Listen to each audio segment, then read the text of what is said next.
Eu canto a alegria de ser teu. Jamais caminharei sem tua luz. Teus passos seguirei sem hesitar. Te dou meu coração. Louvado seja nosso Senhor Jesus Cristo, para sempre seja louvado. Nós estamos reunidos mais uma vez para explanação da palavra, para escuta da palavra e, acima de tudo, para traduzir sempre cada pedacinho, cada versículo.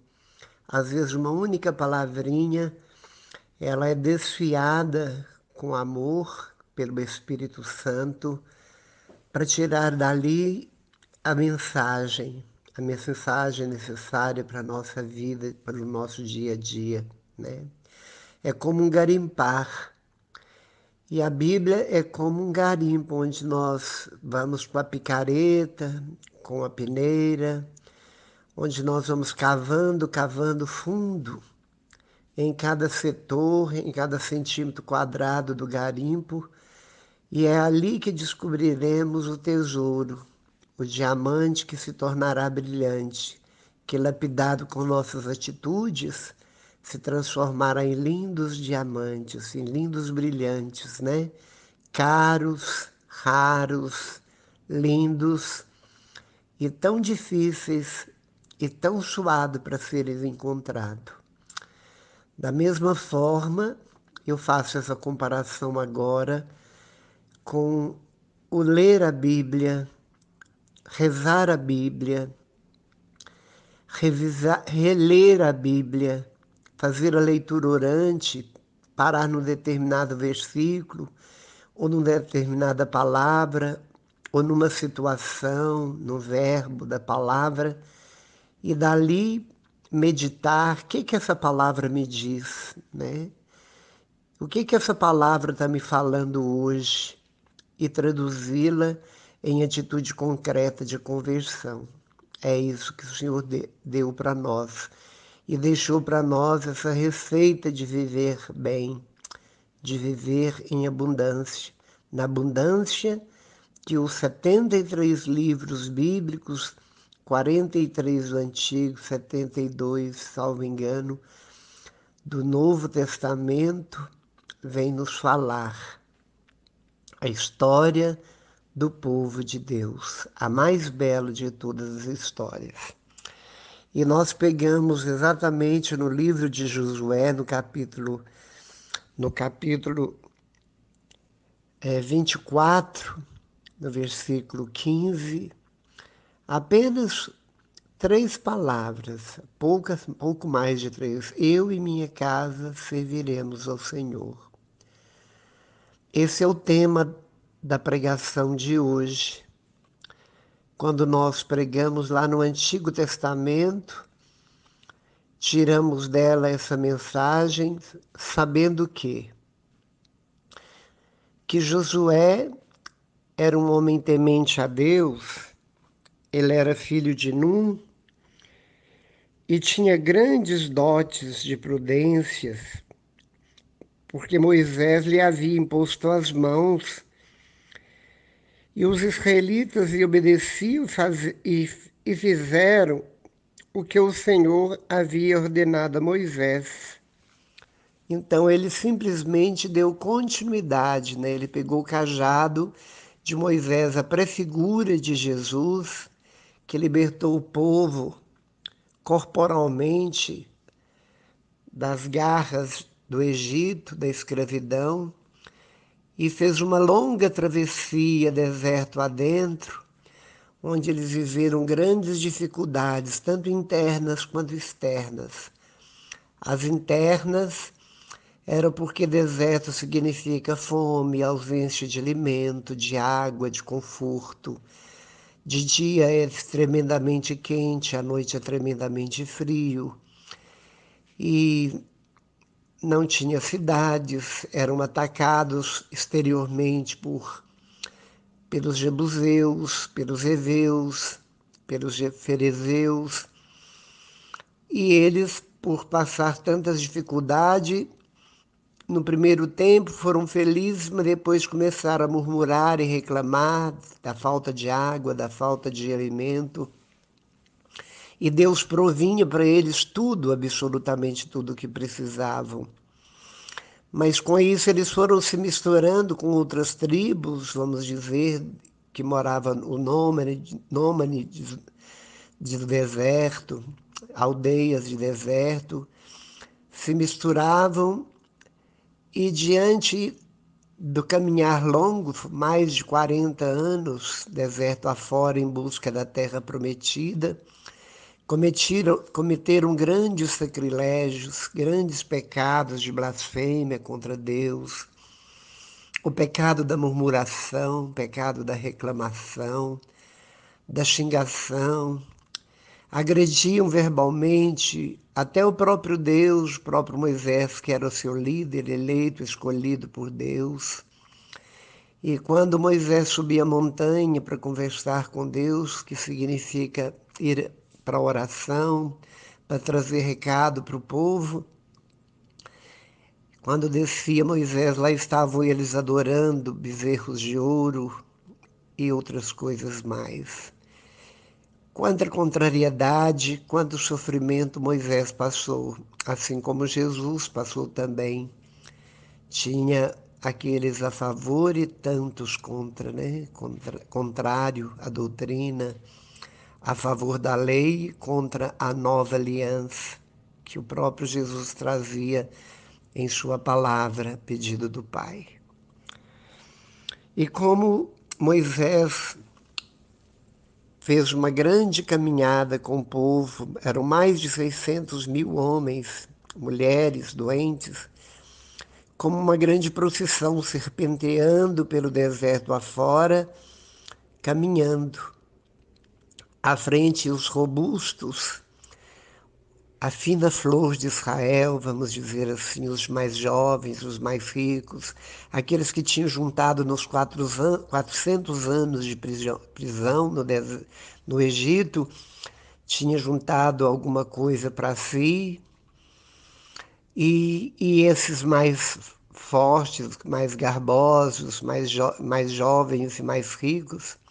E na medida que a procissão ia para a cauda, ia enfraquecendo, e no final eram as mulheres que recém dado à luz, eram os mais velhos, doentes, já caquéticos, iam tombando pelas dunas do deserto e nem paravam muitas vezes para dar a eles sepultura digna.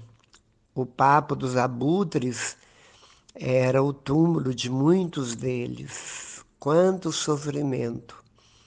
Moisés liderava à frente, ouvindo o Senhor, sempre precedidos por uma nuvem no sol escaldante e uma coluna de fogo noturnamente. Levantavam acampamento em determinados pontos para o descanso. Maná descia do céu para lhes dar de comer. A confecção de uma serpente de bronze levantada num poste era um antídoto contra as picadas da serpente. E por aí afora. As guerras, os ataques dos inimigos que, espreitados no deserto, saqueavam os israelitas, roubavam pessoas para escravizar, roubavam mulheres para ter filhos, para aumentar numericamente seus guerreiros. E pelo motivo de sacrificarem filhos, muitas vezes pela prática dos pagãos, Deus castigava duramente, muitas vezes, a eles, né? E Josué, depois de atravessar o Jordão a pé enxuto para reconduzir o povo, porque Moisés não conseguiu pisar e nem emplacar a terra prometida, morreu em cima do Monte Horebe. Ele morreu ali, abençoou todo o povo, agradeceu a Deus e deu a Moisés, a Josué o cajado para dar sequência. E Josué, quando ele não estava defendendo o povo, lutando a favor do povo, ele entrava dentro da tenda e não se apartava do Senhor, da arca, né? E de tanto ver e perceber traições, adultérios do povo contra o Deus único e verdadeiro, eles adoravam os deuses politeístas, eram vários deuses, Deus da chuva, Deus do sol, Deus do plantio, Deus do vento e assim por diante. As práticas pagãs se tornaram grandiosas e Josué, chamando o povo e clamando o povo, disse um dia: se vos parecer difícil, no versículo 15 do capítulo 24, ele diz para todo o povo reunido, porque ele era o líder: se vos parecer difícil servir o Senhor, escolhei hoje a quem queres servir. Aos deuses a quem vossos pais serviram do outro lado do rio, ou aos deuses dos amorreus, em cujo país estão habitando, mas eu e minha casa serviremos ao Senhor. Essa frase, esse versículo 15, é um versículo de grande propriedade, onde ele faz como que uma pregação e convida o povo a fazer uma escolha, né? Porque ele encostou todo o povo na parede, porque se parecer difícil servir o Senhor, então escolhei a quem servir, se a Deus ou ao mundo, a Deus ou a si mesmo, né? E hoje nós vemos e sabemos com toda certeza que não é fácil servir o Senhor, porque servir o Senhor significa servir o Senhor através do irmão, servir o Senhor através da oração, servir o Senhor através da caridade incondicional, do amor incondicional. Servir o Senhor significa cumprir com os mandamentos da lei, do decálogo, e depois com os mandamentos da igreja, que são 5. Servir o Senhor significa ter uma fé cega, significa amar, adorar um Deus invisível, mas real. Servir o Senhor significa esquecer de si mesmo pelo outro.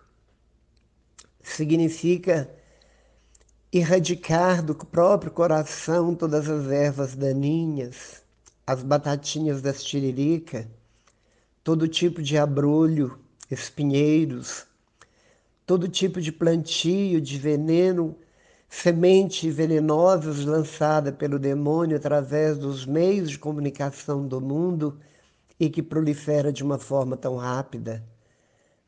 Quanto as crianças estão mais sábias hoje através do veículo tecnológico, do celular, da internet.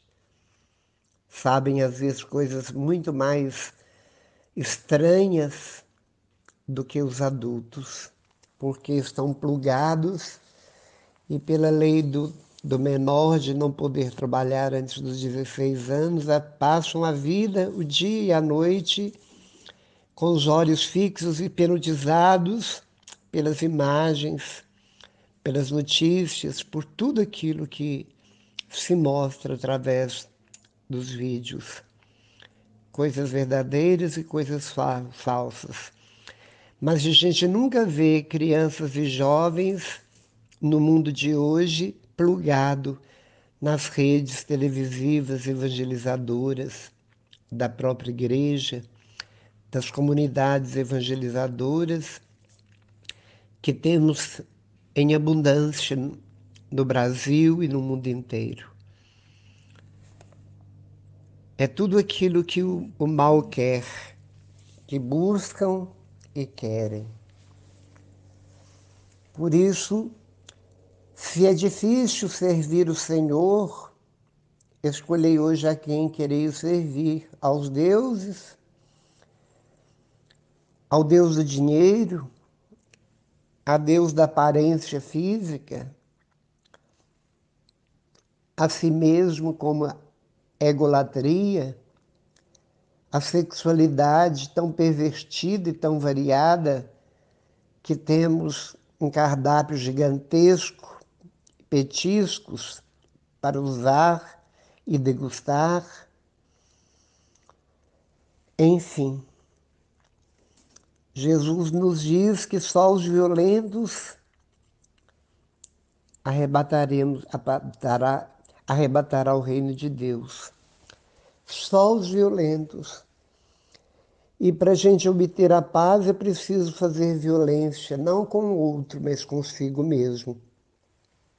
Violentar com a própria cultura, violentar com o próprio sistema da vida, violentar com a preguiça espiritual de não querer absolutamente nada com Deus, fazer violência contra a preguiça de ler um texto bíblico diário, de participar de uma missa, mesmo pelos canais de televisão durante o dia, ou a missa por vídeo nesses tempos de pandemia. É muito melhor jogar conversa fora, é muito melhor ficar plugado, olhando, ciscando a tela do celular, do que debulhando e fazendo correr entre os dedos as contas do terço, ou rezando o ejaculatório enquanto trabalhamos, ou fazendo uma oração em atitudes de visita aos doentes, ou uma visita àqueles que estão enlutados, ou aqueles que estão na solidão. Nós achamos muito mais difícil praticar o bem, praticar a vontade do bem de Deus, do que praticar a vontade do demônio. Tudo do demônio é largo, tudo do demônio é light, é gostoso, é atraente, é bonito, é sedutor. Tudo do demônio atrai. E atrai, e as pessoas muitas vezes morrem atraídos. Morre-se de exaustão para obter as grandes pirâmides e tocar no topo da escala social, da competição de lucros. Passa-se em cima de qualquer sentimento, dignidade, em cima de qualquer cadáver, para obter um lucro a mais.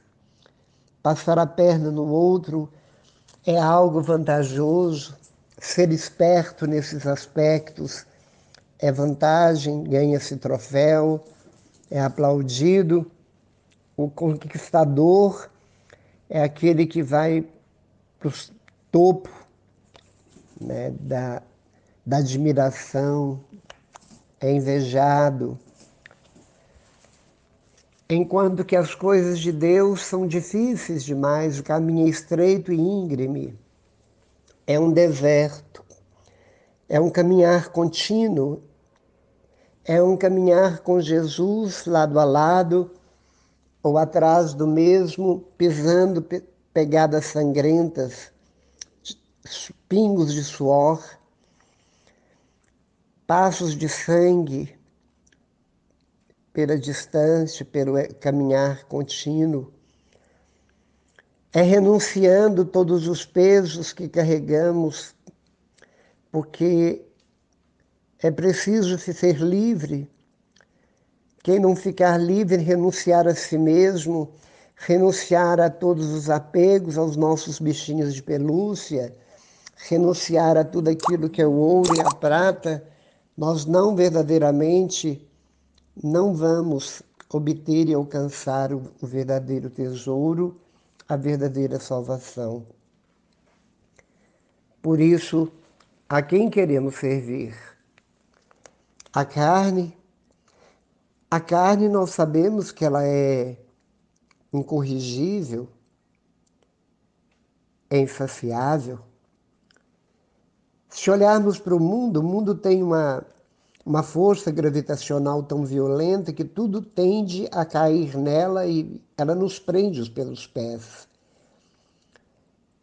Ela tem uma força terrível, que é natural, que Deus criou, mas é preciso que nós, enquanto na carne, andemos e vivamos não flutuando por aí, mas plugados pela força gravitacional. Mas nosso coração tem que se soltar dessa força e ser atraído por uma força muito mais poderosa, a força do coração de Jesus rasgado na cruz. É ali que encontraremos o verdadeiro tesouro, é dentro do coração rasgado de Jesus, é ali que está a porta, é ali que está o mapa da mina, é ali que está o céu, é ali que está o nosso esconderijo, é ali que está nosso descanso, é ali que estão as delícias de um banquete preparado para aquele que verdadeiramente seguiu os preceitos e seguiu os mandamentos do Deus maior que é nosso Pai. Ali está reservado para nós, como na casa do filho pródigo, um banho gostoso. Quem nos servirá? Os anjos nos servindo. O Pai colocando em nossos corações a aliança definitiva da santidade. Ali estará alegria plena, concreto, gozo eterno. Ali haverá um descanso eterno, uma luminosidade intensa de pura santidade. Ali haverá um amor inexplicável, inexprimível, inigualável.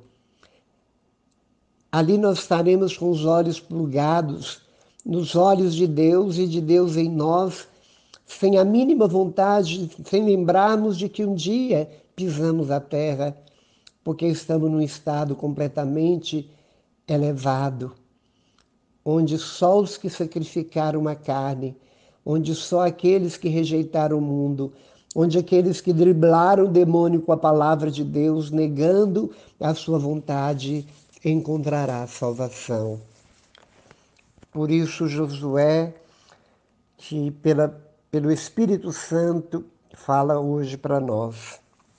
Se vos parecer difícil servir o Senhor, e muitas vezes julgamos que simplesmente é uma missa dominical, achamos que muitas vezes rezando um pequeno terço, contrariado, ou com preguiça ou distraído, achamos muitas vezes que participar de um grupo de oração esporadicamente, quando nossa barriga dói, nós já estamos prontos.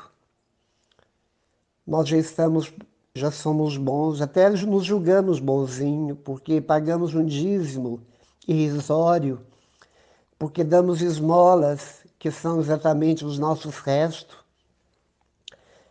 porque fazemos algumas coisinhas que julgamos que agrada a Deus, mas simplesmente fazemos de coração fechado, endurecido, enraivecido, nervoso, muitas vezes impaciente com os outros. Falamos, não, até que eu sou bom. Não. Nós somos perversos, nós somos malignos, nós somos traidores, nós somos incorrigíveis, nós somos preguiçosos por natureza, nós somos sensuais, nós somos distraídos, nós nos cansamos de uma missa que extrapola 1 hora, nós cansamos quando o padre demora um pouquinho mais na explanação da palavra, na homilia. Criticamos aqueles que vão para os acampamentos ou para os encontros e ali ficam 2, 3 dias. Chamamos de carola quem é frequentador de uma igreja. Chamamos de papa-hóstia aqueles que comungam e buscam a força em Jesus Cristo na Eucaristia, no sacramento. Somos indiferentes, nem temos assunto com aqueles que falam muito de Deus porque parece que são desequilibrados, são fanáticos. Muitas vezes as próprias igrejas se dividem entre si. O corpo de Jesus vem sendo picotado desde 1500 por Lutero primeiro, por aquele que dividiu com Lutero, que fundou a Igreja Batista, e assim Jesus Cristo, o corpo dele vem sendo picado, fatiado desde então, e hoje as ruas, as avenidas de qualquer cidade têm lugares onde é predominante de todas as formas as pequeninas igrejas, os grandes negócios. É muito interessante, nós brigamos pelo primeiro lugar em qualquer fila de lucros.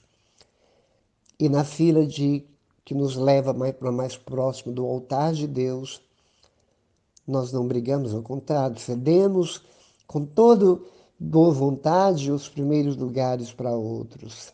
Queremos ficar atrás, às vezes de preferência até de fora. Reclamamos do calor, reclamamos do som, reclamamos de tudo. Reclamamos do banco duro, reclamamos da homilia. Muitos reclamam da repetição da missa, outros reclamam quando a missa é carismática, se prolonga e há orações diversificadas. E é exatamente isso que nos acontece. É exatamente o que nos acontece. Somos filhos legítimos do Deus Pai, que sonhou e nos confeccionou e nos trouxe do nada à existência no tempo certo, na hora certa, através dos nossos genitores, no tempo certo, mas nós fugimos dessa realidade. É como se envergonhássemos de sermos cristãos autênticos. É como se envergonhássemos de sermos pessoas religiosas, apesar que religiosidade mata. Nós estamos falando da verdadeira religião, ser discípulo e apóstolo de Jesus, seguidor de Jesus dentro das regras que ele não impôs, porque ninguém é obrigado a seguir Jesus, mas todos nós somos obrigados a conscientizar que Jesus é o único caminho. Que a igreja é a única triagem que temos para ir para o céu. Nós temos a obrigação de saber que se nós não nos envergonharmos, passarmos pela vergonha de cara a cara contar para o Padre nossos pecados, aquilo que fizemos de errado, aquilo que foi contra a lei de Deus, a lei dos homens, se não for por essa humilhação, como um ato penitencial, não, nossos pecados manterão vivos dentro de nós. Isso pode nos levar à condenação eterna. Nós temos a obrigação de saber que naquela bolachinha branca, que antes do padre consagrá-la, era apenas um elemento de farinha e água, uma bolachinha branca, mas passado pela oração sacerdotal, depois dentro da liturgia da missa, ela se transubstancia, ela se torna ali o corpo vivo do Senhor, o sangue vivo do Senhor. E muitos, e quase todos, vai ali comungar Jesus com a mesma cara, uma cara tristonha, uma cara triste, um olhar perdido, seu mínimo esboço de alegria, recebe Jesus e volta para o banco, mastiga Jesus e não faz o mínimo ato de ação de graças. O mínimo. Não temos o mínimo de reverência ao divino e ao sagrado. Saímos da igreja quando na doxologia o padre ergue o, o cálice, dizendo por Cristo, com Cristo e em Cristo, que é a comunheira da casa, é o pé direito da casa. Saímos porque nosso telefone vibra no bolso traseiro, principalmente das donzelas, e saem para conversar não sei o que lá fora e deixa Deus ali plantado, sozinho. e ainda comungamos. E ainda julgamos que somos religiosos e cumpridores. Desliga-se celular, não se carrega celular para a igreja, a não ser num caso de extrema urgência, de alguém doente em casa, um caso de necessidade dessa natureza. Caso contrário, é como um documento. Todos entram para a igreja com esse documento. É o documento carimbado pelo inferno. Um documento carimbado pelas digitais do demônio, que tem um lado benéfico, benigno, lindo, mas não é explorado. Ele até é causa de divisão de casais, sofrimento de filhos, porque uma esposa não pode ver, não pode pegar no celular do marido, nem vice-versa. Às vezes o marido e a mulher dormem com o olho aberto e um fechado, porque corre-se o risco de um deles pegar o celular enquanto dormem e descobrir proezas, e quem caça acha. Às vezes parece que eu estou sendo duro demais. Mas Deus, Ele é duro conosco. Quem não ama não educa. Nós precisamos ser corrigidos. Deus não quer que nenhum de nós se perca. Deus quer todos salvos. Jesus morreu absolutamente por toda a humanidade de todo tempo e lugar.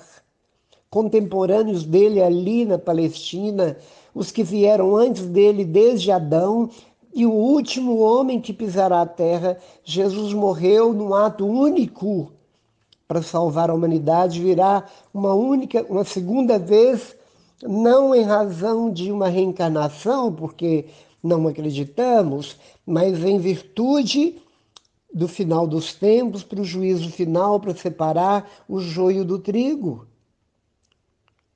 E nós não podemos, de forma alguma, ser sugado pelas raízes do joio. Ao contrário, temos que ser trigais, balançando ao vento suave do Espírito Santo, oferecendo em todas as direções norte, sul, leste, oeste, tudo que o trigo tem de vigor dentro de si, de vitamínico dentro de si, de benéfico dentro de si, oferecendo a todos os transeuntes famintos que podem ter tudo, toda a dignidade que se fala tanto, todos os direitos humanos, mas falta o mais importante, porque a vida sem Deus é morte. Ter tudo e não ter Deus é não ter nada. E não ter nada nesta vida e ter Deus é ter tudo, é ser o mais rico de todos os seres humanos. Por isso, a quem queremos servir, a Deus ou a outros deuses? Mas é preciso que nós tomemos e peçamos ao Espírito Santo de Deus que nos batize no Espírito Santo, que nos encha do Espírito Santo, que nos dê uma medida sacudida, transbordante e generosa, calcada do Santo Espírito, para que nós possamos repetir esta frase clássica, bíblica e verdadeira. Mas eu e minha casa serviremos ao Senhor. Nós não estamos dizendo a minha casa tijolo, nós estamos dizendo a minha casa, meu coração. Porque é lógico que eu, Luiz Gonzaga Pereira, que estou dentro da igreja desde criança, afastei um tempo por causa que o mundo me pegou, caí nas armadilhas do mundo, caí nas armadilhas da ilusão, da vaidade, fui atraído e levado pela carne, fui levado e atraído pela beleza falsa das flores que não eram reais, mas eram de plástico, eram artificiais. Mas eu caí em mim porque as sementes que minha mãe, meus avós lançaram em meu coração vingaram. Dentro da igreja, quando ali entrei travestido, e a água do Espírito desceu em meu coração, as sementes incharam, arrebentaram, lançaram raízes e emergiram para dar seus frutos. 32 anos que eu tentando servir o Senhor. Não podemos dizer que eu sirvo pouco, eu sirvo muito, porque existe santo de todas as categorias, existe santos pequeninos e existe os santões e os santinhos. Deus não vai perguntar para você nem para mim que tamanho de obra você construiu. Porque quando me disseram há muitos anos atrás na Canção Nova que exploravam e que estudavam com afinco Teresa de Ávila, disseram que ela disse um dia: alguém mais bela do que eu aceito, alguém mais inteligente do que eu aceito, mas alguém amar Jesus mais do que eu não aceito. Eu disse: então pera lá, Santa Teresa de Ávila, porque o Luiz de Patos de Minas vai servir Jesus, amar Jesus mais do que você. Alguém do meu lado disse, mas você é muito presunçoso, ela construiu mais de 30 mosteiros, Carmelo masculino e feminino, mas aí vem o Espírito Santo para dar a resposta. Mas aí eu disse, Deus nunca vai perguntar para ninguém que tamanho de igreja você construiu, que tamanho de santuário do Pai Eterno você construiu, que tamanho de santuário de Aparecida ou de outros do mundo inteiro você construiu, que tamanho de obra você realizou, que tamanho de Vicentino você foi, que tamanho de irmã de caridade, de carmelitano você foi, que tamanho de... Não. Ele vai perguntar que quantia de amor que você pôs nas pequeninas obras. O quanto de amor que você pôs nas micro-obras. Quanto de amor você pôs no sorriso? Ele era verdadeiro ou falso? Quanto de amor você pôs na mão quando você estendeu a alguém? Sua mão engoliu a mão do outro? Ou se deixou engolir pela mão do outro para que naquele gesto a alegria entrasse a força no outro? Quanto de amor você pôs num abraço? Não num abraço do candidato a vereador, mas o abraço gratuito, o abraço do inimigo, o abraço daquele que eu tenho antipatia ou que tem antipatia de mim, porque o abraço derrete um coração endurecido. É na dor que muitas vezes que eu visito alguém que me fez algo que eu não gostei, é que derrete e se esquece tudo aquilo que houve de ruim e começa uma relação nova dentro dos padrões cristãos.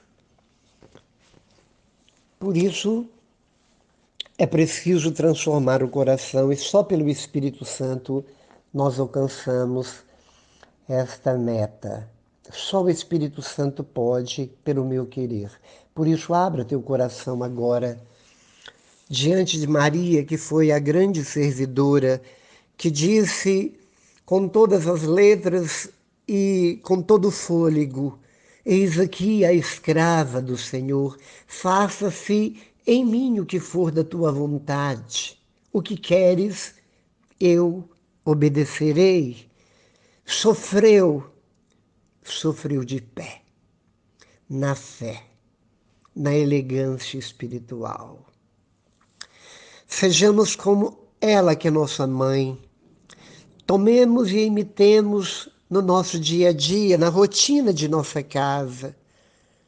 Eis aqui escravo do Senhor, escravo do irmão, da mãe, do pai, do vizinho, da vizinha, da empregada, do que passa na rua. Eu quero te servir. O que precisas? Ser servo um dos outros. É isso que nos eleva. É crescer não para cima, mas para baixo como mandioca. Nós crescemos como cristão é para baixo, não é para cima, nunca. É sempre estar sob o solado do outro. É na humildade, no reconhecimento de que somos verdadeiramente vermezinhos, como nos diz Isaías. E somos. E tudo que fazemos de bom, em nome de Jesus, não toque trombetas. Não diga com uma frase escrita na sua testa que você é desta, coordenador daquela, ou que você é isso ou daquilo de algum movimento ou alguma pastoral da igreja. Ao contrário, sejamos discretos como a Virgem Maria, sejamos escondidos, anônimos, porque Deus vê nossos movimentos e muito antes da palavra chegar em nossos lábios, Ele já conhece tudo.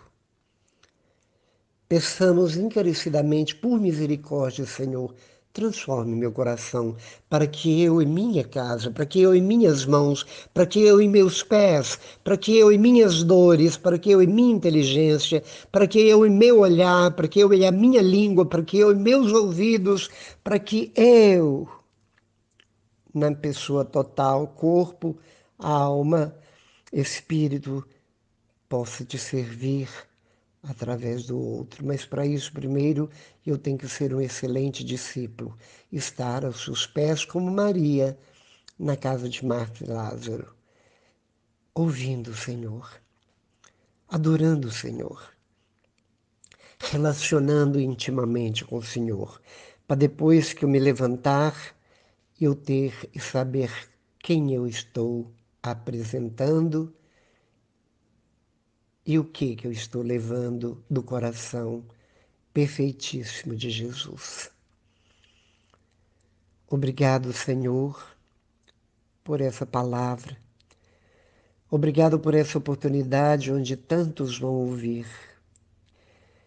Assim como a chuva desce do céu e não volta para lá sem antes fecundar a terra, que esta palavra também, Senhor, não conclua essa pregação sem tocar corações endurecidos, muitas vezes dos desertos, dos lugares inóspitos do Nordeste, de terras que há muito tempo não chove, por falta de quem leve esta água. Que eu seja, que a minha voz, que este instrumento, o celular, seja um veículo, um cano, seja uma canalização da água viva que brota do teu altar e é levada aos sertões mais longínquos, aos corações sedentos, famintos, para os anêmicos, para os que estão doentes e precisam de um alimento novo, sólido, sóbrio, rico. Obrigado, Senhor. Nós te pedimos, Virgem Maria, que a Senhora abençoa cada um dos que ligarem, plugarem e ouvirem, e que a Senhora transforme seus joelhos em carteira escolar para cada um deles. Bendito seja, louvado seja, nós estivemos unidos e reunidos em nome do Pai, em nome do Filho e em nome do Espírito Santo, pela intercessão da Virgem Maria, de São José, dos anjos e dos santos que nos precedem na glória eterna. Amém. Tudo te entreguei, nada me restou, livre eu fiquei, só para te amar, meu Deus. Tudo me pediste, eu nada te neguei, e hoje sou feliz assim, tenho a ti, meu Deus.